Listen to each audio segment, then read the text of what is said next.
ഉണ്ടാകട്ടെ. ഈ പകൽക്കാലം നമുക്ക് വീണ്ടും ദൈവസന്നിധിയിൽ ഒരുമിച്ച് കൂടി വരുവാൻ കർത്താവ് ഇടയാക്കിയതേക്കാട്ട് സ്തോത്രം. നമ്മുടെ പതിവായിട്ട് കടന്നു വരുന്ന പല പ്രിയപ്പെട്ടവരെ ഇന്ന് കാണുന്നില്ല. നമ്മുടെ ദൈവദാസന്മാരും രണ്ടു പേർക്കിന്ന് വളരെ തിരക്കേറിയ അവസ്ഥയിലായിരിക്കുകയാണ്. ഒരാൾ നേപ്പാളിൽ കടന്നുപോയി. പിന്നെ അബ്രഹാം പാസ്റ്റർക്ക് എന്തോ ഒരു അത്യാവശ്യം വന്ന് അദ്ദേഹത്തിന് വരാനായിട്ട് കഴിഞ്ഞില്ല എന്ന് അദ്ദേഹം മെസ്സേജ് അയച്ചു. അപ്പോൾ നമുക്കിന്ന് എനിക്കും ജോഷ് പാസ്റ്റർക്കും ആണെങ്കിലും ഇന്ന് ജോഷ് പാസ്റ്റർക്ക് നല്ല തൊണ്ടവേദനയും, എനിക്കും ഇന്ന് രാത്രി കിടന്ന് ഉറങ്ങുമ്പം ഈ ശ്വാസം വിലങ്ങുക എന്നൊക്കെ പറയുന്ന പോലെ പെട്ടെന്ന് വിലങ്ങിയിട്ട് ശബ്ദം എടുത്ത് സംസാരിക്കാൻ കഴിയാത്ത ഒരു സാഹചര്യത്തിൽ ഞാനായിരിക്കുക. ഞാൻ ആ വേദനയുള്ള ഭാഗത്ത് കൈ അമർത്തി പിടിച്ചുകൊണ്ടാണ് ഇന്നിപ്പം ഈ രാവിലെ സംസാരിച്ചുകൊണ്ടിരിക്കുന്നത്. അല്പം കൊണ്ടും അധികം കൊണ്ടും പ്രവർത്തിക്കുന്ന കർത്താവിൻ്റെ നാമം മഹത്വപ്പെടട്ടെ. ഒരു സാഹചര്യത്തിലും നമ്മൾ ഡിസ്കറേജഡായി പോകാനിടയായി തീരാതെ എല്ലാ സമയത്തും അത് അല്പമായിട്ടോ അധികമായിട്ടോ ഏത് നിലയിലാണെങ്കിലും എപ്പോഴും എന്ന പോലെ ഇപ്പോഴും അവൻ്റെ നാമം മഹത്വപ്പെടുകയുള്ളൂ എന്ന് ഞാൻ പ്രത്യാശിക്കുകയും ചെയ്യുന്നുവെന്ന് ദൈവത്തിൻ്റെ വചനത്തിൽ നമ്മൾ വായിക്കുന്നത് പോലെ തന്നെ നമ്മുടെ ജീവിതത്തിൽ അനുഭവിക്കാനായിട്ട് കർത്താവ് സഹായിക്കും. അത് ദൈവനാമ മഹത്വത്തിന് മാത്രമല്ലാതെ ശത്രു ജയിക്കാനായിട്ട് ഒരിക്കലും ഇടയായി തീരത്തില്ല എന്നുള്ള പൂർണ്ണ പ്രത്യാശയിൽ നമുക്ക് ദൈവകരങ്ങളിലേക്ക് നമ്മളെ തന്നെ ഏൽപ്പിച്ചു കൊടുക്കാം. ഈ പകൽക്കാലം നമ്മൾ ചിന്തിക്കുന്ന ദൈവവചന ഭാഗം നമ്മൾ ഇന്നലെ ചിന്തിച്ച ഭാഗത്തിൻ്റെ തുടർച്ചയായിട്ടുള്ള ഭാഗമാണ് എന്ന് നമുക്ക് നന്നായിട്ട് അറിയാം. കാരണം 8 ദിവസം കഴിഞ്ഞിട്ട് പിന്നെയും അകത്തിരിക്കുമ്പോൾ തോമസിനോട് കർത്താവ് സംസാരിക്കുന്നത് നമ്മൾ കാണുന്നുണ്ട്. തോമസിനോട് കർത്താവ് അവൻ്റെ വിലാപ്പുറം കാണിച്ചു കൊടുക്കുകയും തോമസിനെ കർത്താവ് അവൻ്റെ സംശയമെല്ലാം നിവാരണം വരുത്തി, സംശയമെല്ലാം മാറ്റി. ഞാൻ വിശ്വസിക്കത്തില്ല, എനിക്കൊരിക്കലും ഉൾക്കൊള്ളാൻ കഴിയത്തില്ല, ഉയർത്തെഴുന്നേറ്റെന്ന് ഞാൻ വിശ്വസിക്കത്തില്ല എന്ന് ആണയിട്ട് അവൻ വളരെ ശക്തിയായിട്ട് അവൻ പറഞ്ഞവനാണെങ്കിൽ തന്നെ കർത്താവ് അവൻ്റെ സംശയങ്ങളൊക്കെ മാറ്റുന്നത് പോലെ അവൻ്റെ ഹൃദയത്തോട് ഇടപെടുകയും കർത്താവ് അവനെ റിസ്റ്റോർ ചെയ്യുകയും ചെയ്യുന്നതായിട്ടുള്ള മനോഹരമായ ഒരു കാഴ്ചയാണ് നമുക്ക് കാണാനായിട്ട് കഴിയുന്നത്. അത് ഓർത്ത് ഞാൻ ദൈവത്തെ സ്തുതിക്കുക. കാരണം നമ്മുടെയൊക്കെ സാഹചര്യങ്ങൾ, അവസ്ഥകൾ, സംശയങ്ങളൊക്കെ പലപ്പോഴും നമ്മളെ ചുറ്റി വരിയാമെങ്കിലും അതിലൊക്കെ കർത്താവ് നമ്മളെ സൂക്ഷിക്കുകയും അതുമാത്രമല്ല ആ സംശയങ്ങൾക്കെല്ലാം നിവാരണം തരുന്ന കർത്താവാണ് എന്ന് ഓർത്ത് ഞാൻ ദൈവത്തെ സ്തുതി. ഇങ്ങനൊരു കർത്താവ് ഇല്ലായിരുന്നെങ്കിൽ നമ്മുടെയൊക്കെ സ്ഥാനം എവിടായിരുന്നു എന്ന് ഞാൻ ആലോചിക്കുകയാണ്. അപ്പോൾ ഇവിടെ നമുക്ക് കാണാൻ കഴിയുന്ന വലിയൊരു വിഷയം എന്താണെന്ന് വെച്ച് കഴിഞ്ഞാൽ, കർത്താവ് പല പ്രാവശ്യം ശിഷ്യന്മാർക്ക് പ്രത്യക്ഷനായി. ഉയർത്തെഴുന്നേറ്റ ഞായറാഴ്ച തന്നെ അവർക്ക് ഉച്ച കഴിഞ്ഞ് വൈകുന്നേരം അവർക്ക് പ്രത്യക്ഷനായി. അതുപോലെ തോമസ് ഉള്ള സമയത്ത് പ്രത്യക്ഷനായി. അങ്ങനെ പല പ്രാവശ്യം അവർക്ക് പ്രത്യക്ഷനായി എന്നവർക്ക് ഉറപ്പ് വന്ന് ഇരിക്കുന്ന ഒരു സാഹചര്യത്തിലാണ്. പണ്ടൊക്കെ എൻ്റെ ഒരു വിചാരമെന്ന് വെച്ചാൽ 21-ാം അധ്യായം യോഹന്നാൻ്റെ സുവിശേഷം വായിക്കുമ്പോൾ ഇത് അവരറിയാതെ അങ്ങ് പോയതാണ് എന്ന് നമ്മൾ വിചാരിച്ചു പോകും.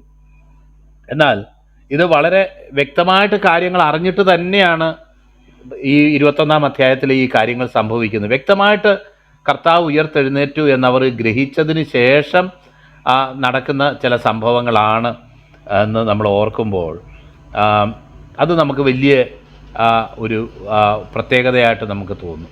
കാരണം എന്താണെന്ന് വെച്ച് കഴിഞ്ഞാൽ ഇത്രയും കർത്താവ് പറയുകയും നമുക്കറിയാം, ഇതിനു മുമ്പ് ഒരിക്കൽ ഇതേപോലൊരു സംഭവം അവിടെ ഉണ്ടാകാനായിട്ട് ഇടയായിട്ട് തീർന്നു. ഉണ്ടാകാനിടയായി തീർന്നപ്പോൾ ലൂക്കോസിന് സുവിശേഷം 5-ാം അധ്യായത്തിൽ നമ്മളത് വായിക്കുന്നുണ്ട്. അത് ഇടയായി തീർന്നപ്പോൾ നമുക്ക് കാണാനായിട്ട് കഴിയും, അവിടെ കർത്താവ് രാത്രി മുഴുവനും ഒന്നും മീൻ പിടിക്കാൻ സാധിക്കാത്ത ആ പ്രിയപ്പെട്ടവരെ കർത്താവ് പിന്നെയും മീൻപിടുത്തത്തിനായിട്ട് വലയിറക്കാനായിട്ട് കർത്താവ് അവരോട് പറയുന്നതായിട്ടും, ശീമോൻ്റെ ബോട്ടിൽ കയറി കർത്താവ് ജനത്തെ ഉപദേശിക്കുകയും താൻ ഉപദേശിച്ച് കഴിഞ്ഞപ്പോൾ കർത്താവ് അവരോട് പറയുകയും ചെയ്യുന്നതായിട്ടുള്ളൊരു ഭാഗം നമുക്ക് കാണാനായിട്ട് കഴിയും. ഒരേ അത്ഭുതം തന്നെ കർത്താവ് ശീമോനെ തൻ്റെ ശിഷ്യനായിട്ട് നിയോഗിക്കാനും അതേസമയം തന്നെ തൻ്റെ മരണശേഷം വീണ്ടും കർത്താവിൻ്റെ സാക്ഷിയായിട്ട് തുടർന്നും ജീവിക്കാനായിട്ട് അവരെ കമ്മീഷൻ ചെയ്യാനുമായിട്ട് കർത്താവ് ഉപയോഗിക്കുന്ന മനോഹരമായ കാഴ്ചയാണ് നമുക്ക് കാണാനായിട്ട് കഴിയുന്നത് എന്ന് നമുക്കറിയാം. അപ്പോൾ ഈ ഒരു പ്രത്യേക അനുഭവത്തിലൂടെ വീണ്ടും അവർ കടന്നു പോകുന്ന സാഹചര്യമാണ് നമുക്ക് കാണാനായിട്ട് കഴിയും. എന്തായിരിക്കാം ഇത്രയെല്ലാം വാഗ്ദത്തങ്ങൾ കിട്ടിയിട്ടും പിന്നെയും ആ ശിഷ്യന്മാരെ ഈ ബോട്ടിങ് ഇങ്ങനെ പോകാനായിട്ട് പ്രേരിപ്പിച്ച കാര്യം? അല്ലെങ്കിൽ കർത്താവ് ഉയർത്തെഴുന്നേറ്റു എന്ന് തിരിച്ചറിഞ്ഞ ശേഷവും ഇതുപോലെ ഒരു സ്റ്റെപ്പ് എടുക്കാനായിട്ട് അവർക്ക് ഇടയായി തീർന്ന കാര്യം എന്തായിരിക്കും എന്ന് നമ്മൾ ചിന്തിക്കുമ്പോൾ പല വിധത്തിലുള്ള ഇൻ്റർപ്രിട്ടേഷൻസ് അതിന് നമ്മൾ ഇതിനു മുന്നേ കേട്ടിട്ടുണ്ട്. ഒന്ന്, അവരുടെ ജീവിതഭാരങ്ങൾ നിമിത്തം അവർ കടന്നുപോയി എന്നുള്ളതും ഒരു നിലയിൽ നമ്മൾ ഇതിനു മുമ്പ് അതിൻ്റെ ഇൻ്റർപ്രിട്ടേഷൻ നമ്മൾ കേട്ടിട്ടുണ്ട്. കാരണം അവരുടെ ബ്രേക്ക്ഫാസ്റ്റിനെ കുറിച്ച്, അവരുടെ ചെലവിനെക്കുറിച്ച്, അല്ലെങ്കിൽ അവർ ഇനി മുന്നോട്ട് എന്ത് ചെയ്യും, കർത്താവ് ഇത്ര വ്യക്തമായിട്ട് കാര്യങ്ങൾ പറഞ്ഞു, താൻ ഉയർത്തെഴുന്നേറ്റു എന്ന് അവർ ഗ്രഹിച്ചു കഴിഞ്ഞു. എന്നിട്ടും മുന്നോട്ട് പോയതിൻ്റെ സാഹചര്യം എന്താണ് എന്ന് ചില പോസിബിലിറ്റീസ് മാത്രമേ നമുക്ക് ചിന്തിക്കാനായിട്ട് കഴിയത്തുള്ളൂ. വേറൊരു നിലയിൽ ചിലർ പറയുന്ന കാര്യം എന്താണെന്ന് വെച്ച് കഴിഞ്ഞാൽ, അത് അവരുടെ ജീവിതഭാരങ്ങൾ കൊണ്ടൊന്നും പോയതൊന്നും അല്ല, മറിച്ച് വെറുതെ ഇരിക്കാനായിട്ട് പത്രോസിന് പറ്റത്തില്ലായിരുന്നു. അതുകൊണ്ട് എന്തെങ്കിലുമൊക്കെ ചെയ്തുകൊണ്ടിരിക്കണം. അപ്പം ഒരാൾ പറഞ്ഞു ഞാൻ മീൻ പിടിക്കാൻ പോകുന്നു എന്ന് പറഞ്ഞപ്പോഴത്തേക്ക് മറ്റുള്ളവരും കടന്നുപോയി. അവിടെ നമ്മൾ കാണുന്നത് 7 ഡിസൈപ്പിൾസ് കടന്നുപോയതായിട്ടാണ് കാണുന്നത്. ശീമോൻ പത്രോസ്, ദിദിമോസ് എന്ന തോമസ് 2, ഗലീലയിലെ കാനാവിലെ നഥനയേൽ 3, തൻ്റെ ഏർലി ഡിസൈപ്പിൾസാണ്. സെബദി മക്കൾ 5, വേറെ 2 ശിഷ്യന്മാർ, വേറെ 2 പേരും ഒരുമിച്ച് കൂടിയിരുന്നു. ശീമോൻ പത്രോസ് അവരോട് ഞാൻ മീൻ പിടിക്കാൻ പോകുന്നു എന്ന് പറഞ്ഞു, ഞങ്ങളും പോരുന്നു എന്ന് പറഞ്ഞു. നമ്മളൊക്കെ സാധാരണഗതിയിൽ കാണുന്ന ഒരു സംഗതിയാണ്. നമ്മളൊക്കെ ഇപ്പോൾ ഒരുമിച്ച് കൂടിയിരിക്കുകയാണെങ്കിൽ ഒരാൾ കോട്ടവ വിട്ട് കഴിഞ്ഞാൽ എല്ലാവർക്കും കോട്ടുവ വരും. കാരണം എന്താണെന്ന് വെച്ച് കഴിഞ്ഞാൽ കോട്ടുവ വിടുന്നതെന്ന് പറഞ്ഞാൽ ചിലപ്പോൾ ഒരു ക്ഷീണത്തിൻ്റെയോ മടുപ്പിൻ്റെയോ ഒക്കെ ഇതായിരിക്കും. എന്ന് പറഞ്ഞതുപോലെ ഇങ്ങനെ ഒരാളിൽ നിന്ന് ഒരാളിലേക്ക് വ്യാപരിക്കുന്ന ഒരു സംഗതിയാണ് പിന്മാറ്റം എന്ന് പറയും. ഇവിടെ പിന്മാറ്റമാണെന്ന് ഞാൻ ആധികാരികമായിട്ട് പ്രസ്താവിക്കുകയൊന്നും അല്ല ചെയ്യുന്നത്. എന്നാൽ തന്നെ ഒരു കാര്യം പറയുകയാണ്, ഒരാളിൽ നിന്ന് ഒരാളിലേക്ക് വളരെ ഈസിയായിട്ട് വ്യാപരിക്കുന്ന ഒരു കാര്യമാണ് ഈ പിന്മാറ്റം എന്നുള്ളത് നമുക്ക് മനസ്സിലാക്കാനായിട്ട് കഴിയും. കാരണം ഞാനിപ്പം അതുപോലെ തന്നെയാണ് ഭയമെന്ന് പറയുന്നതും ഒരാളിൽ നിന്ന് ഒരാളിലേക്ക് വളരെ എളുപ്പത്തിൽ വ്യാപരിക്കുകയും ജാഗരിക്കുകയും ചെയ്യുന്ന ഒരു സംഭവമാണ് എന്ന് നമുക്ക് മനസ്സിലാക്കാൻ കഴിയും. കാരണം ഒരു പേടിച്ച് അല്ലെങ്കിൽ ഒറ്റപ്പെട്ട് നമ്മൾ ഇന്നലെയൊക്കെ വായിച്ചപ്പോൾ പേടിച്ച് വാതിൽ അടച്ചിരിക്കുമ്പോൾ നമുക്കറിയാം, ഒരു നെല്ലിക്ക വീണ് കഴിഞ്ഞാൽ ആകാശം ഇടിഞ്ഞു വീഴെന്ന് പറഞ്ഞ ഒരു പ്രതീതി ഉണ്ടാകുന്ന ചില സാഹചര്യങ്ങളുണ്ട്. ഇന്ന് അതിരാവിലെ ഞാൻ എഴുന്നേറ്റ്, ഞാൻ പറഞ്ഞ പോലെ എനിക്ക് ശാരീരിക പ്രയാസമുള്ളത് കൊണ്ട് സാധാരണ 5 മണിക്ക് എഴുന്നേറ്റ് നടക്കാൻ പോകുന്നു, ഇന്ന് നടക്കാൻ പോയില്ല. അപ്പോൾ ഞാൻ എന്ത് ചെയ്തു, എൻ്റെ വീടിൻ്റെ പുറത്തുള്ള വരാന്തയിൽ അങ്ങോട്ടും ഇങ്ങോട്ടും നടക്കുക. അപ്പോൾ എൻ്റെ മകൻ പെട്ടെന്ന് ആരോ വരാന്തയിൽ നടക്കുന്ന ശബ്ദം കേട്ട് അത് ആരാണെന്ന് നോക്കാനായിട്ട്, കാരണം കഴിഞ്ഞ ദിവസങ്ങളിൽ ഞങ്ങൾ നടക്കാൻ പോയി കഴിയുമ്പോൾ ആരോ വന്ന് വാതിലിന് അടിക്കുന്ന ചില അനുഭവങ്ങളുണ്ടായി. അപ്പോൾ അത് ആരാ എന്ന് ഞങ്ങൾക്ക് അറിയാത്തത് കൊണ്ട് ഇന്ന് പുറത്ത് നടക്കുന്ന ഒരു ശബ്ദം കേട്ടപ്പോൾ പെട്ടെന്ന് അത് തെറ്റിദ്ധരിച്ചിട്ട് ഞാനായിരുന്നു നടന്നുകൊണ്ടിരുന്നത്. എന്നാൽ അത് അങ്ങനെ കാരണം ഈ ഭയം നിറഞ്ഞൊരു സാഹചര്യം എന്ന് പറയുമ്പം എന്ത് കാര്യമാണെങ്കിലും നമ്മൾ ആ ഭയത്തിനോട് ചേർന്ന് അതിനെ അസ്ക്രൈബ് ചെയ്യുകയും അല്ലെങ്കിൽ ആ ഭയത്തിൻ്റെ കാരണമായിട്ട് നമ്മളതിനെ കാണാനിടയായിത്തീരുകയും ആ ഭയം നിമിത്തം മൊത്തം നമ്മുടെ ചിന്താഗതികളും നമ്മൾ കാണുന്നതെല്ലാം ആ ഭയത്തിൻ്റെ ലക്ഷണങ്ങളായിട്ട് നമ്മൾ കാണുകയും അങ്ങനെ നമ്മളെ കൊണ്ട് തോന്നിപ്പിക്കുകയും ചെയ്യുന്ന ചില സാഹചര്യങ്ങൾ ഉണ്ട്. ശത്രു അത്തരം കാര്യങ്ങളെയെല്ലാം ആ ഭയം വർദ്ധിപ്പിക്കാനുള്ള ചില സാഹചര്യങ്ങളായിട്ട് എടുത്ത് ഉപയോഗിക്കും എന്നുള്ള കാര്യം യാതൊരു സംശയവുമില്ല. ഞാൻ പണ്ടൊരിക്കലൊരു വളരെ പൈശാചിക പോരാട്ടത്തെക്കുറിച്ചും അതിനെ ശാസിച്ച് പുറത്താക്കുന്നതിനെക്കുറിച്ചും ഒക്കെയുള്ള ഒരു പുസ്തകം രാത്രി വായിച്ചിട്ട് വളരെ വൈകി ഇങ്ങനെ കിടന്നുറങ്ങുക. അപ്പം കുറച്ച് 1 കിലോമീറ്റർ ദൂരെയാണ് നാഷണൽ ഹൈവേ ഞാനന്ന് താമസിക്കുന്ന സ്ഥലത്തുനിന്ന് പോകുന്നത്. അപ്പോൾ ഈ രാത്രിയിൽ ഈ വണ്ടികളിങ്ങനെ പോകുമ്പോൾ അതിൻ്റെ ടയർ ഇങ്ങനെ ഇതിൽ ഒരയുന്ന ഊന്നൊരു ശബ്ദം മാത്രമേ കേൾക്കാനായിട്ടുള്ളൂ. അപ്പം പെട്ടെന്ന് ഞാൻ ഈ വായിച്ചിട്ട് രാത്രി കിടന്ന് ഉറങ്ങുന്ന സമയത്ത് പെട്ടെന്ന് എനിക്ക് തോന്നിയ തോന്നൽ എന്താണെന്ന് വെച്ച് കഴിഞ്ഞാൽ, ഈ വണ്ടി ടയർ റോഡിൽ ഒരയുന്ന ശബ്ദം കേട്ട് പെട്ടെന്ന് ഞാൻ ഞെട്ടി ഉണർന്ന് ഒരു ഊന്ന് പറയുന്നൊരു ശബ്ദം കേട്ട് പെട്ടെന്നാണ് ഞാൻ യാഥാർത്ഥ്യബോധത്തിലേക്ക് വരുന്നത്. അയ്യോ, ഇതാ ഹൈവേ കൂടെ പോകുന്ന രാത്രി പോകുന്ന ലോറികളുടെയൊക്കെ ടയർ എറിയുന്ന ശബ്ദമാണല്ലോ എന്ന് തിരിച്ചറിഞ്ഞത്. ഇല്ലെങ്കിൽ അത് വേറൊരു നിലയിൽ തെറ്റിദ്ധരിക്കാനും വേറൊരു ഭയത്തിന് അത് തുടക്കമിടാനും വേറൊരു നിലയിലൊരു മാനസികമായിട്ടുള്ള ഒരു ഒരു തകർച്ചയിലേക്ക് കടന്നു പോകാനുള്ളൊരു സാധ്യത അതിൻ്റെ ഉള്ളിലുണ്ട്. ഞാൻ പറഞ്ഞുകൊണ്ട് വരുന്ന കാര്യം എന്താണെന്ന് വെച്ച് കഴിഞ്ഞാൽ ഇത് ഇങ്ങനെയാണ് പലപ്പോഴും ഭയം നമ്മളെ കീഴടക്കാനായിട്ട്. ഭയം ഒരു വലിയ സാംക്രമിക രോഗം പോലുള്ള ഒരു സംഗതി. ഒരാളിൽ കൂടിയിരിക്കുന്ന ഒരു കൂട്ടായ്മയിൽ ഒരാളിൽ ഭയം വ്യാപരിച്ചാൽ, അല്ലെങ്കിൽ ഒരു ഭവനത്തിൽ ഒരു വ്യക്തിയിൽ ആ ഭയം വ്യാപരിച്ചാൽ, ആ ഭവനം മുഴുവനും ആ ഭയം വ്യാപരിക്കും, ആ കൂട്ടായ്മ മുഴുവനും ആ ഭയം വ്യാപരിക്കും. ഈ ഒരു വേവ് പോലെ ഈ ഭയം ഹൃദയങ്ങളെ കീഴടക്കുന്നത് എന്ന് നമുക്ക് കാണാനായിട്ട് കഴിയും. ആ ഭയത്തോടു കൂടെ തന്നെ ചേർന്ന ഒരു സംഗതിയാണ് ഈ പിന്മാറ്റം എന്ന് പറയുന്നത്. അതും ഒരു സാംക്രമിക രോഗം പോലെയാണ്. ഒരാൾ പിന്മാറുന്നു എന്ന് ഏതെങ്കിലും നിലയിൽ, പ്രത്യേകിച്ച് അതിൻ്റെ പ്രധാനപ്പെട്ടയാൾ പത്രോസിനെ പോലെ ഉത്തരവാദിത്തപ്പെട്ടവനും എല്ലാത്തിനും മുന്നിലാണെന്ന് അഭിമാനിക്കുകയും സ്വയം പ്രഖ്യാപിക്കുകയും ചെയ്യുന്നതായിട്ടുള്ള നിലവാരത്തിലുള്ള പത്രോസ്ലീഹ ഞാൻ മീൻ പിടിക്കാൻ പോകുന്നു, എനിക്ക് എന്താ ചെയ്യേണ്ടിയെന്ന് അറിയത്തില്ല, കർത്താവ് ചില കാര്യങ്ങളൊക്കെ പറഞ്ഞെങ്കിലും പ്രത്യേകിച്ചൊന്നും പറഞ്ഞിട്ടില്ല, ഞാനിങ്ങനെ വെറുതെ ഇരിക്കുന്ന കൂട്ടത്തിലല്ല എന്നൊരു പക്ഷേ വിചാരിച്ചു കാണും. അല്ലെങ്കിൽ നാളത്തെ ചില ആവശ്യങ്ങളോടുള്ള ബന്ധത്തിൽ എന്താണ് ചെയ്യേണ്ടതെന്ന് ഞങ്ങൾക്ക് അറിയത്തില്ല, അതുകൊണ്ട് പണ്ട് നമ്മൾ കയറ്റി വെച്ചിരിക്കുന്ന ആ പടകും ഇതുമൊക്കെ എടുത്ത് നമുക്ക് മുന്നോട്ട് പോകാം എന്നുള്ള നിലവാരത്തിൽ ചിന്തിച്ച് കാണാമെന്ന് മാത്രമേ നമുക്ക് പറയാൻ പറ്റത്തുള്ളൂ. അല്ലെങ്കിൽ അത് നമുക്ക് ഇതാക്കാനായിട്ട് കഴിയത്തില്ലല്ലോ. അങ്ങനെ അവർ 7 പേര് ചേർന്ന് മീൻപിടുത്തത്തിന് പോയി. കർത്താവ് സ്നേഹിച്ച ശിഷ്യനെന്ന് സ്വയം പരിചയപ്പെടുത്തിയ ശിഷ്യനും ആ കൂട്ടത്തിലുണ്ട്. അതാ രസം. ഇത് വിവരിക്കുമ്പോൾ നമ്മൾ വിചാരിക്കും ആ വ്യക്തി ഇല്ലായിരുന്നു. അല്ല, ആ വ്യക്തിയുണ്ട്. അപ്പം അദ്ദേഹവും കൂടെ ആ കൂട്ടത്തിലുണ്ട് എന്ന് നമുക്ക് മനസ്സിലാക്കാനായിട്ട് കഴിയും. അദ്ദേഹവും കൂടെ ചേർന്നിട്ടാണ് ഈ പോകുന്ന പോക്ക് എന്ന് നമുക്ക് കാണാനായിട്ട് കഴിയും.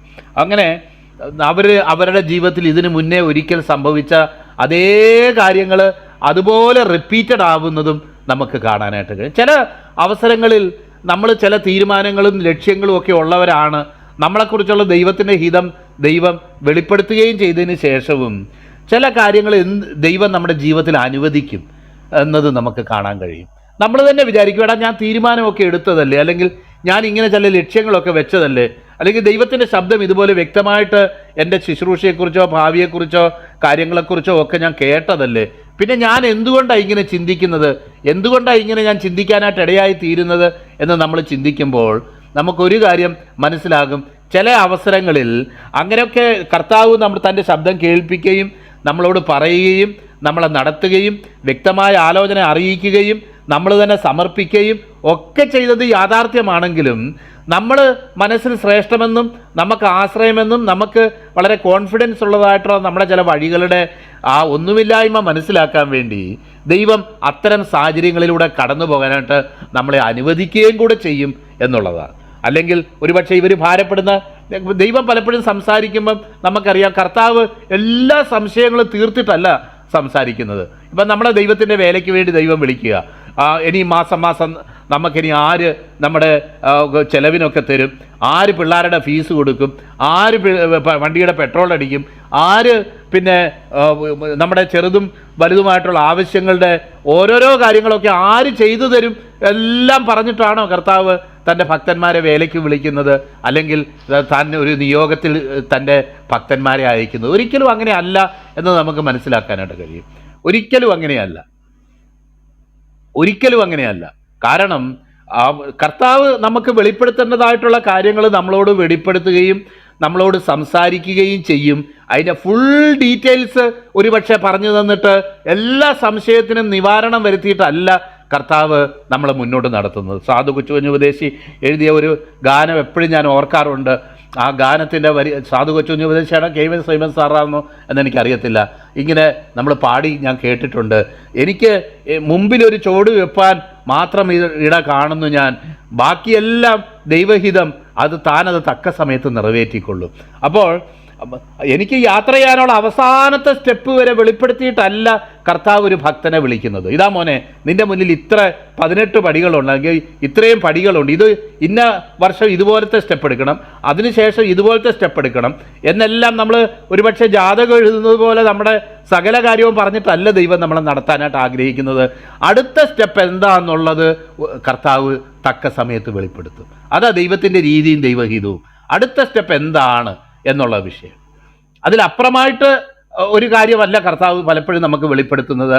അടുത്തതായിട്ട് കർത്താവ് നമ്മുടെ ജീവിതത്തിൽ ചെയ്യാനായിട്ട് ആഗ്രഹിക്കുന്ന കാര്യം എന്താ, അത് മതി നമുക്ക്. നമ്മൾ പലപ്പോഴും ഭാരപ്പെടുക, കർത്താവെ 10 വർഷത്തേക്കുള്ളത് 20 വർഷത്തേക്കുള്ള മാസ്റ്റർ പ്ലാൻ മുഴുവൻ നീ എനിക്ക് വെളിപ്പെടുത്തി തരണം, എന്നാലേ എനിക്ക് സന്തോഷമാവത്തുള്ളൂ എന്ന് പറയുമ്പോൾ തമ്പുരാൻ പറയുന്നത്, മോനെ മോളെ, നിനക്ക് നിന്റെ നാളത്തെ കാര്യം അല്ലെങ്കിൽ അടുത്ത നിന്റെ കാൽവെപ്പ് എന്താണെന്നുള്ളത് ഞാൻ നിനക്ക് കാണിച്ചു തരുന്നു.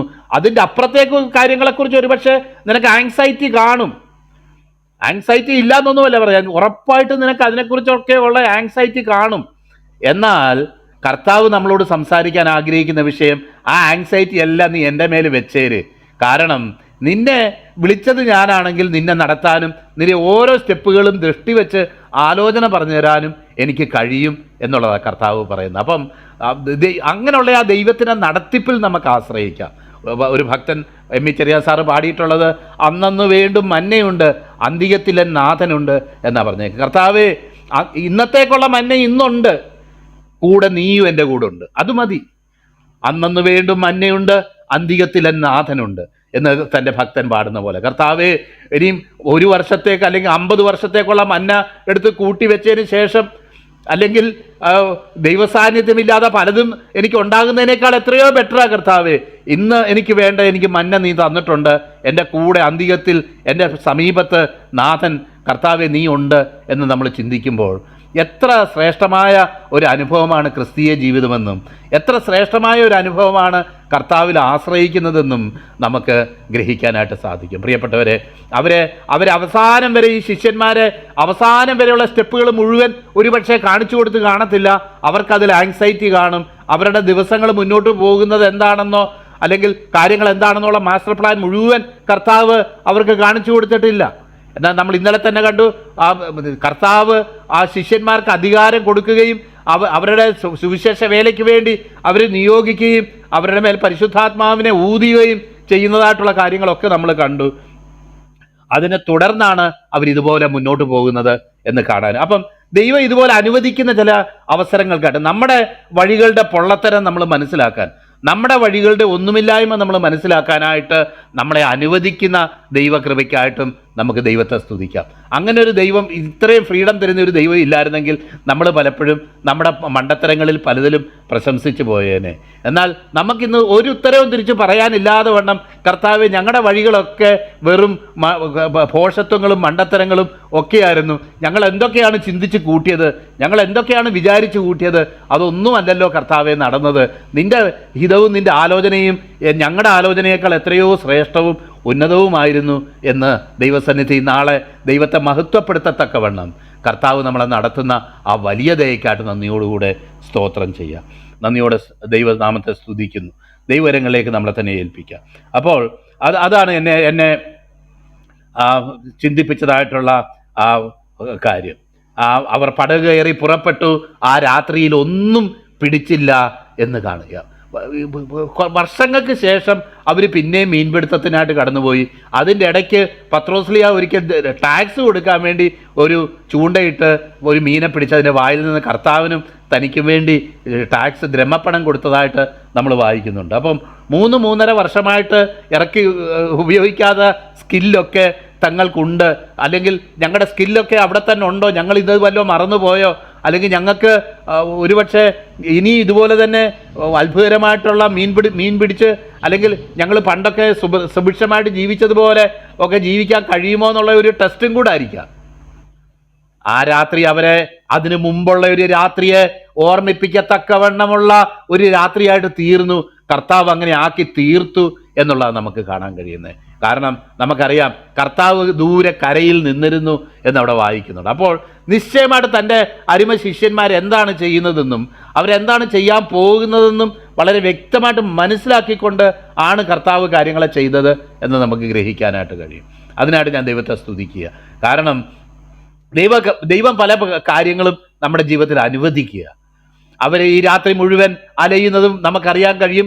ഈ രാത്രിയിലാണ് ഇവർക്കൊക്കെ, ഞാനും ഇതുപോലെ ഈ മത്സ്യബന്ധനമൊക്കെ നടത്തുന്ന ഒരു സ്ഥലത്തിനടുത്താണ് താമസിക്കും. നല്ല ഫ്രഷ് ആയിട്ടുള്ള മീൻ കിട്ടും എന്നുള്ളതാണ് ഇവിടുത്തെ ഏറ്റവും വലിയ ഗുണം. അപ്പം ഈ രാത്രി സമയത്ത് ഇവർ പോവുകയും രാത്രികാലം വളരെ നിശ്ചയത്തോടു കൂടെ അവർ കാര്യങ്ങൾ ചെയ്യുകയും ഒക്കെ, അല്ലെങ്കിൽ മീൻ പിടിക്കുകയൊക്കെ ചെയ്യുന്ന അനുഭവങ്ങൾ പലരും വിവരിക്കാറുണ്ട്. ഒരു രാത്രി മുഴുവനും ഇതിനു മുമ്പത്തെ ഒരു രാത്രിയെ ഓർമ്മിപ്പിക്കത്തക്കവണ്ണം നിരാശ നിറഞ്ഞ, അയ്യോ ഒന്നും കിട്ടിയില്ല എന്ന് അവർ വിചാരിക്കത്തക്കവണ്ണമുള്ള ഒരു നിലയിൽ അവരായിത്തീരുകയാണ്. അപ്പോൾ അവിടെ എഴുതിയേക്കുന്നത് യേശു കരയിൽ നിന്നിരുന്നു എന്ന്. പുലർച്ചെയായപ്പോൾ യേശു കരയിൽ നിന്നിരുന്നു, എന്നാൽ യേശുവാണെന്ന് അവർ ഗ്രഹിച്ചില്ല. കർത്താവ് അറിഞ്ഞില്ല. അവരറിഞ്ഞില്ലെങ്കിൽ തന്നെ അവരുടെ കർത്താവ് ഈ ലോകത്ത് ജീവിച്ചിരിക്കുകയും ഈ 12 ശിഷ്യന്മാരെ അതിൽ ഒരുവൻ നശിച്ചുപോയി. നമ്മൾ ഈ 11 പേരെ ചുറ്റിപ്പറ്റിയാണ് കർത്താവിൻ്റെ അല്ലെങ്കിൽ പദ്ധതികളും പ്ലാനുകളും എല്ലാം നടത്തുന്നതിൻ്റെ പ്രധാനപ്പെട്ട ആൾക്കാർ ഇവരാണ്. അതുകൊണ്ട് അവരുടെ മേൽ നിന്ന് കർത്താവ് ശ്രദ്ധ മാറ്റിയില്ല എന്ന് നമുക്ക് മനസ്സിലാക്കാം. പ്രിയപ്പെട്ടവരെ, നമ്മൾ ദൈവത്തോട് പറയുന്ന ചില കാര്യങ്ങൾ മറന്നുപോയാലും ദൈവം നമ്മളോട് പറഞ്ഞ കാര്യങ്ങൾ കർത്താവ് മറക്കുന്ന കർത്താവല്ല. അവനൊരിക്കലും അങ്ങനെ ചെയ്യുന്ന കർത്താവല്ല എന്ന് മാത്രമല്ല, നമുക്ക് തുടർന്ന് നമുക്ക് വായിക്കാനായിട്ട് സാധിക്കും. അവര് അറിഞ്ഞില്ല. കർത്താവ് അവരോട് ചോദിക്കുകയാണ്, കുഞ്ഞുങ്ങളെ കൂട്ടുവാൻ വല്ലതും ഉണ്ടോ എന്ന് അവരോട് ചോദിക്കുക. ഈ പ്രത്യേക ഭാഗത്തിനാണ് ഞാൻ ദൈവത്തെ സ്തുതിക്കുക. കാരണം അവരോട് കടന്നു വന്നിട്ട്, കുഞ്ഞുങ്ങളെ ഇത്രയും രാത്രി അധ്വാനിച്ചല്ലോ, ഇത്രയും അന്വേഷിച്ചല്ലോ, എന്നാൽ കുഞ്ഞുങ്ങളെ കൂട്ടുവാൻ വല്ലതും ഉണ്ടോ, നിങ്ങൾ വല്ലതും പിടിച്ചോ? അവര് ഒറ്റ വാക്കിൽ ഉത്തരം പറഞ്ഞു, ഇല്ല കർത്താവേ, ഇല്ല. കർത്താവെന്ന് അറിഞ്ഞില്ലേ, ഇല്ല എന്ന് ഉത്തരം പറഞ്ഞു. അപ്പോൾ നമുക്കറിയാം ഈ പ്രൊഫഷനെ കുറിച്ചൊക്കെ ഇതിനു മുന്നേ നമ്മൾ ലൂക്കോസിന് സുവിശേഷം 5-ാം അധ്യായം ചിന്തിച്ചിട്ടുള്ള സമയത്ത് അതിൻ്റെ അനിശ്ചിതത്വം, ഇതിൻ്റെ ഒരു അൺസർട്ടനിറ്റി, ഈ മീൻപിടുത്തത്തിൻ്റെ ഒരു അൺസർട്ടനിറ്റിയെ കുറിച്ച് നമ്മൾ അന്ന് ചിന്തിക്കാനിടയായിട്ടത്. അപ്പോഴാണ് ഇല്ല എന്ന് പറഞ്ഞപ്പോൾ പടകിന്റെ വലതുഭാഗത്ത് വല വീശുവിൻ, എന്നാൽ നിങ്ങൾക്ക് കിട്ടും എന്ന് അവൻ അവരോട് പറഞ്ഞു.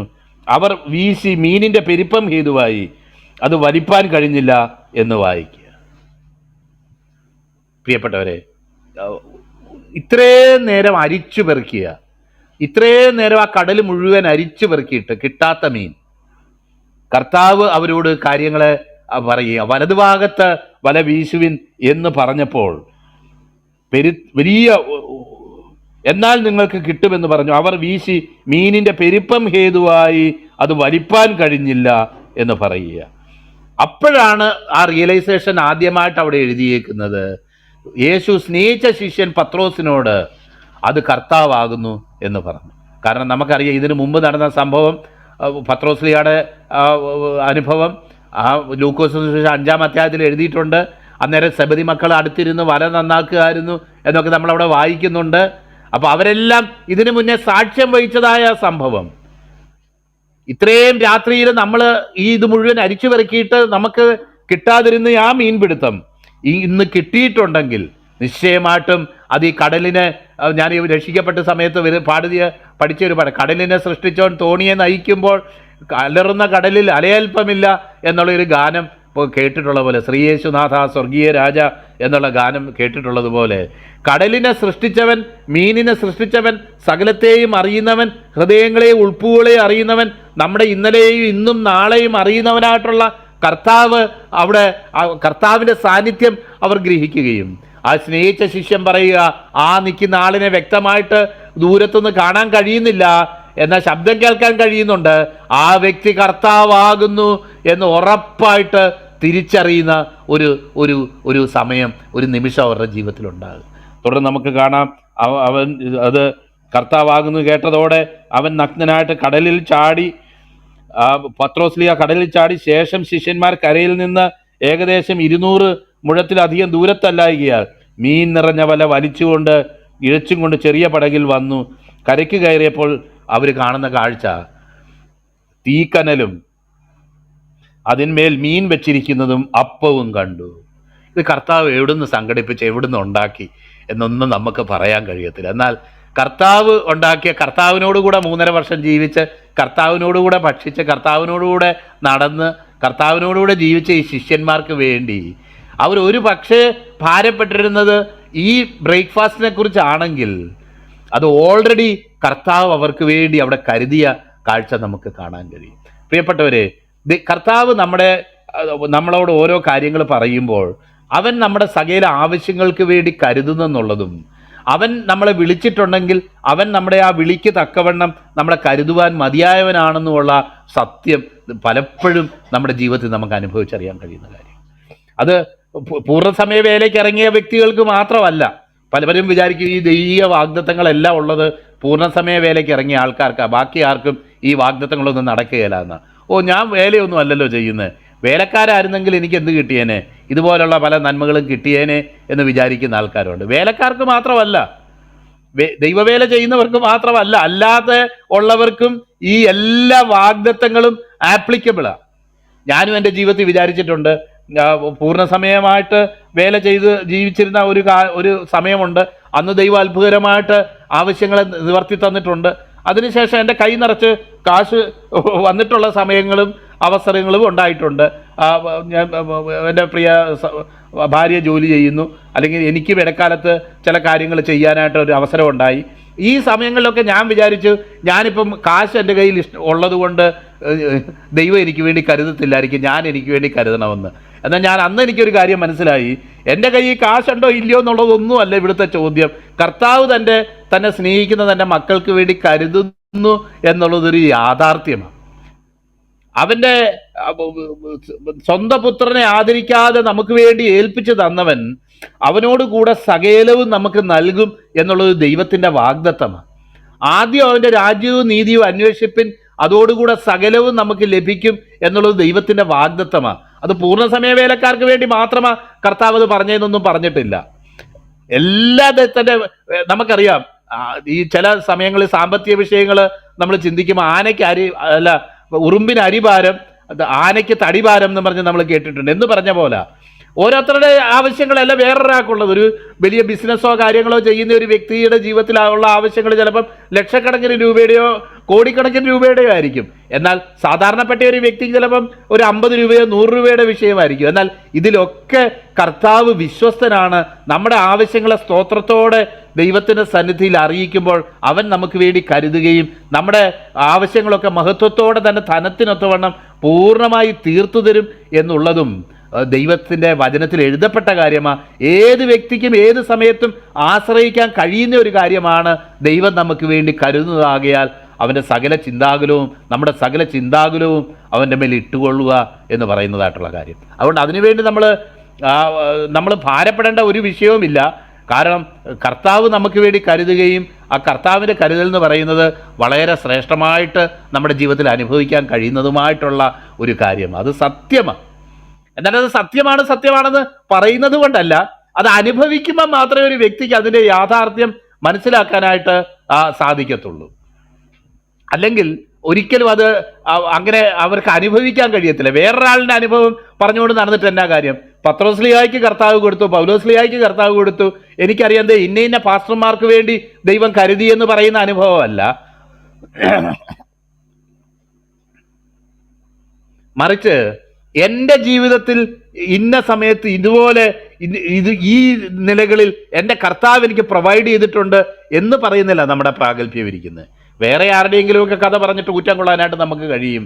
എന്നാൽ നമ്മുടെ വ്യക്തിപരമായിട്ടുള്ള ജീവിതത്തിൽ കർത്താവിൻ്റെ കരുതൽ, നാം ചോദിക്കും മുമ്പേ നമ്മുടെ ആവശ്യങ്ങൾ ഇന്നവായെന്ന് അറിയുകയും നമ്മൾ ഭാരപ്പെട്ടു പോകാതെ, നമ്മൾ ലോകത്തിൽ ആശ്രയിക്കാതെ, നമ്മൾ ലോകത്തിൻ്റെ കുറുക്കുവഴികളിൽ ചാരാതെ വണ്ണം ദൈവം നമ്മളെ സൂക്ഷിക്കുകയും പരിപാലിക്കുകയും ചെയ്യുന്ന ഓരോരോ അനുഭവങ്ങൾ ഞാൻ പലപ്പോഴും ഓർത്തു പോകാറുണ്ട്.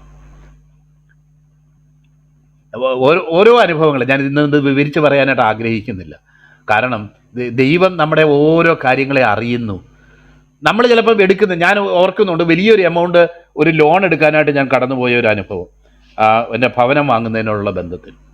എന്നാൽ കർത്താവ് ലോൺ എടുക്കാൻ എന്നെ അനുവദിച്ചില്ല എന്ന് മാത്രമല്ല, വേറൊരു സോഴ്സിൽ കൂടെ ദൈവം എനിക്ക് ആ കാര്യങ്ങൾ പ്രൊവൈഡ് ചെയ്യുകയും ചെയ്തപ്പം എനിക്ക് മനസ്സിലായി ഞാൻ അങ്ങനെ ഒരു ബാധ്യസ്ഥനായിട്ട് കിടക്കാനായിട്ട്, എന്ന് വെച്ച് ലോൺ എടുത്തവരെ ആരെയും ഞാൻ കുറ്റം പറയുമല്ല, ദൈവം ഞാൻ അങ്ങനെ ഒരു ബാധ്യസ്ഥനായിട്ട് കിടക്കാനായിട്ട് എന്നെക്കുറിച്ച് കർത്താവ് ആഗ്രഹിക്കുന്നില്ല. കാരണം ഈ കടഭാരം വന്നു കഴിഞ്ഞാൽ സാധാരണഗതി മനസ്സമാധാനം നഷ്ടപ്പെടുന്ന കൂട്ടത്തിലാണ് ഞാൻ.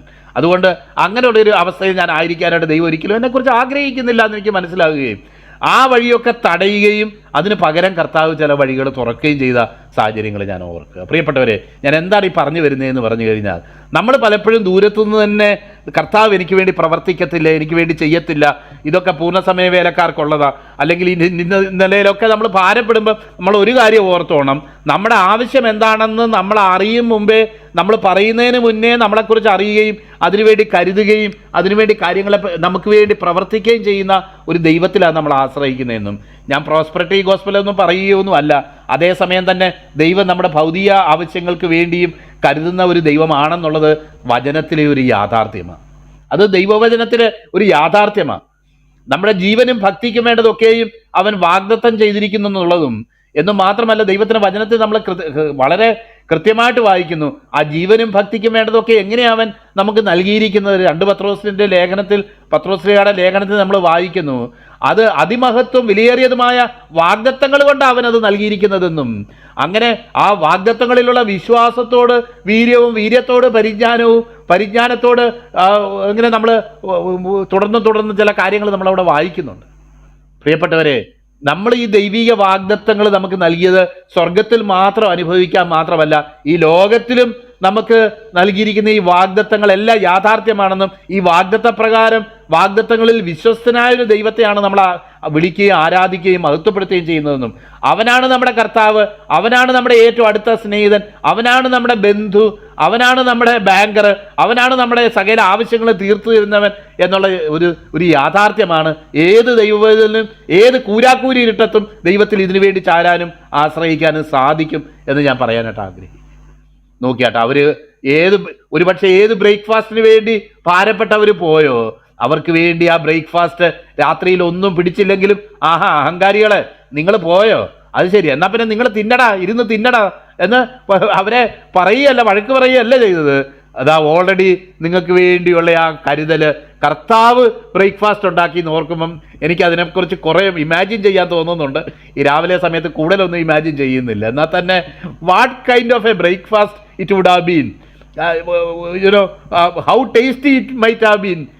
എനിക്ക് അങ്ങനെയൊക്കെ അങ്ങ് ഇമാജിൻ ചെയ്യാനായിട്ട് തോന്നി. എൻ്റെ കർത്താവ് ആ ചൂട് ബ്രേക്ക്ഫാസ്റ്റ്, അപ്പവും മീനും അവർക്ക് ഏറ്റവും ഇഷ്ടപ്പെട്ട ആ രീതിയിൽ കർത്താവ് അത് അവർക്ക് നൽകിയെന്ന് ഞാൻ ഓർക്കുമ്പം, കർത്താവ് നിന്റെ കരുതൽ എത്രമാത്രം വലുതാ, എത്ര ശ്രേഷ്ഠമാ, എത്ര മതിയായതാ കർത്താവെ എന്ന് ദൈവത്തെ മഹത്വപ്പെടുത്താനായിട്ട് ഈ പകൽക്കാലം ഞാൻ ആഗ്രഹിക്കുക.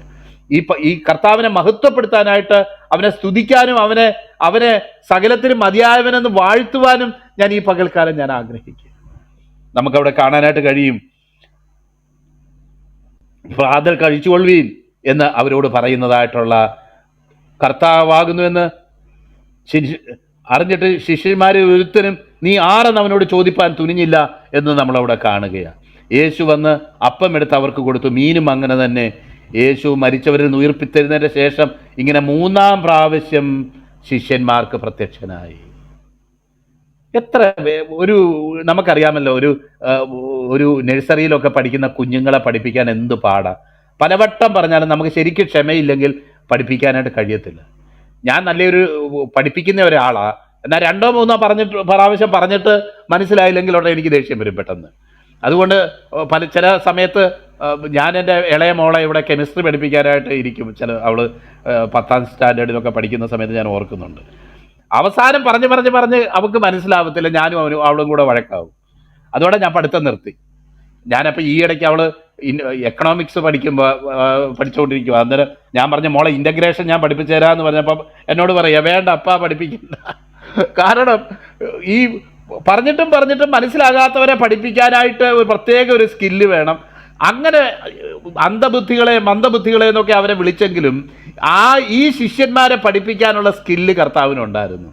ഡെമോൺസ്ട്രേഷനോടടക്കം, അതിൻ്റെ പ്രാക്ടിക്കൽ സൈഡിനോടടക്കം ഈ കാര്യങ്ങൾ പഠിപ്പിച്ച് അവരെ മനസ്സിലാക്കാനുള്ള സ്കില്ല് കർത്താവിനുണ്ടായിരുന്നു എന്ന് ഞാൻ ഓർക്കുമ്പം, എത്ര ശ്രേഷ്ഠരായ കർത്താവ്. കാരണം നമ്മുടെയൊക്കെ ജീവിതത്തിൽ, ആത്മീയ ജീവിതത്തോടുള്ള ബന്ധത്തിലും പല പ്രാവശ്യം പറഞ്ഞ കാര്യങ്ങൾ വീണ്ടും മനസ്സിലാകാത്ത, സാധാരണഗതി നമ്മൾ ഈ കഴുതകളെന്നൊക്കെ വിളിക്കുന്ന പോലെ അത്ര ഒരു ഇതേ നമുക്കൊക്കെ ഉള്ളൂ. എത്ര പ്രാവശ്യം കർത്താവിനെ നമ്മൾ ഒരുപക്ഷെ അസഹ്യപ്പെടുത്തിയിട്ടുണ്ടായിരിക്കാം. എന്നാൽ അസഹ്യപ്പെടാതെ വീണ്ടും നമ്മുടെ പുറകെ വന്ന് നമുക്ക് മനസ്സിലാകാത്ത കാര്യം ഡെമോൺസ്ട്രേറ്റ് ചെയ്ത് കാണിച്ച്, ഇങ്ങനെയാ മക്കളെ ഞാൻ നിനക്ക് വേണ്ടി കരുതുന്നത്, ഇങ്ങനെയാണ് ഞാൻ നിങ്ങളെ സ്നേഹിക്കുന്നത്, ഇങ്ങനെയാണ് ഞാൻ നിങ്ങളെ കരുതാൻ പോകുന്നത്, എന്നാലും നിങ്ങൾക്ക് ലോകത്തിൽ കഷ്ടങ്ങളുണ്ട്, ധൈര്യപ്പെടുവിൻ, ഞാൻ ലോകത്തെ ജയിച്ചിരിക്കുന്നു എന്ന് പറഞ്ഞ കർത്താവ്. പ്രിയപ്പെട്ടവരെ, ഈ ലോകം നമ്മളെ എതിർക്കുകയും പ്രയാസപ്പെടുത്തുകയും ഒക്കെ ചെയ്യുമ്പോഴും, ലോകത്തിൽ നമുക്ക് ആശ്രയിക്കാനായിട്ട് ഒരു ചാൻസും നമുക്കില്ലാതെ വണ്ണം എല്ലാ വാതിലുകളും അടയുകയും ചെയ്യുമ്പോഴും, ന്യായമായതെല്ലാം കർത്താവ് നമുക്ക് നൽകുകയും അവൻ നമുക്ക് വേണ്ടി കരുതുകയും തക്ക സമയത്ത് വഴി തുറക്കുകയും, കർത്താവിൻ്റെ വേലയിൽ അവൻ്റെ ക്രൂശ് എടുത്ത് നമ്മുടെ ജീവിതത്തിൻ്റെ ക്രൂശ് എടുത്തുകൊണ്ട് നാം മുന്നോട്ട് പോകുന്ന സമയത്ത് അവൻ നമുക്ക് ആവശ്യമുള്ളതെല്ലാം പ്രൊവൈഡ് ചെയ്യാനും അന്നന്ന് വേണ്ടുന്ന മന്ന തരാനും അവൻ്റെ സാന്നിധ്യം നമുക്ക് തന്ന് അത് നമുക്ക് തൃപ്തി വരുമ്പോഴും നമ്മളോടുകൂടി ഇരിക്കുന്ന കർത്താവാകൊണ്ട് നമുക്ക് ഈ കർത്താവിനെ സ്തുതിക്കാം, മഹത്വപ്പെടുത്താം. അതിനായിട്ട് ദൈവത്തിൻ്റെ പരിശുദ്ധാത്മാവ് നമ്മളെ സഹായിക്കട്ടെ. ഇങ്ങനെയാണ് 3-ാം പ്രാവശ്യം കർത്താവ് അവർക്ക് പ്രത്യക്ഷനായത് എന്നവിടെ എഴുതിയേക്കുക.